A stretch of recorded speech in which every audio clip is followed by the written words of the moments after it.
মাধ্যমিক পরীক্ষায় অকৃতকার্য, মা বাবার বকুনি খেয়ে অভিমানে আত্মঘাতী হলো এক মাধ্যমিক পরীক্ষার্থী। চাঞ্চল্যকর ঘটনাটি ঘটেছে দক্ষিণ দিনাজপুর জেলার গঙ্গারামপুর ব্লকের মহপুর কিসমত এলাকার। মাধ্যমিকে ফেল করায় মা বাবার বকুনি, অভিমানে গলায় ফাঁস লাগিয়ে আত্মঘাতী এক স্কুল ছাত্রী। তুমুল হইচই গঙ্গারামপুরের মহপুর কিসমত এলাকায়। জানা যায় সোমবার সকালে বছর 17-র ওই ছাত্রী তার বাড়ির পাশে থাকা বাগানে গিয়ে গলায় ফাঁস লাগিয়ে আত্মঘাতী হয়।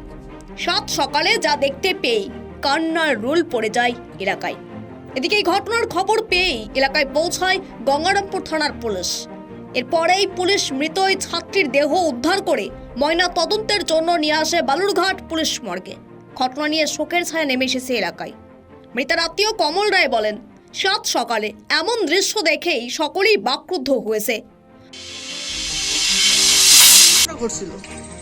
ঘটনাটা ঘটেছিল হচ্ছে যে সামনে পরীক্ষা মাধ্যমিক পরীক্ষার রেজাল্ট এসেছিল। রেজাল্টের থেকে এখন রেজাল্ট নর্মাল করছে বা বলছে যে রেজাল্টটা সবাই করলো, একটু মানে মনে একটু অসুস্থ হয়ে চাপ নিয়ে এসেছে। রেজাল্ট কি পাস করছে না ফেল করছে? ফেল করছে। কি না